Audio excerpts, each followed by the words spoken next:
a des besoins d'apport en matière végétale, en terre végétale, assez conséquents puisqu'on va réaliser de nombreux espaces publics, de nombreux parcs. L'idée c'est de mettre en parallèle ces ressources et ces besoins pour essayer de réutiliser les sols qu'on va sortir d'un côté dans les espaces publics qu'on va aménager de l'autre.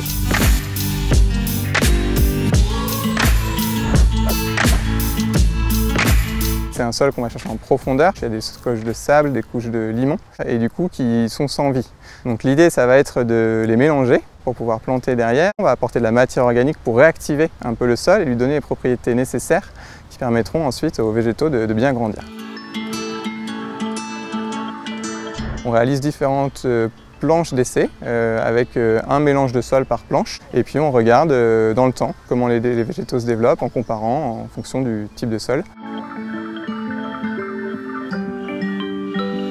On va utiliser des sondes qui vont nous permettre de mesurer le développement racinaire dans le sol. Et puis on va également mesurer en surface le développement, la pousse des branches, la pousse des feuilles, le nombre de bourgeons, pour avoir tout un tas d'indicateurs qui vont nous permettre de dire si oui ou non les végétaux se développent bien.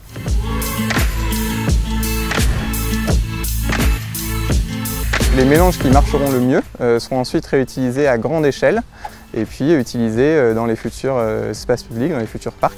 L'objectif est de réaliser un vrai dispositif d'économie circulaire, de valoriser la ressource qui va être issue des chantiers et puis de limiter les importations du coup, de terres végétales qui seraient prises sinon autour de la métropole.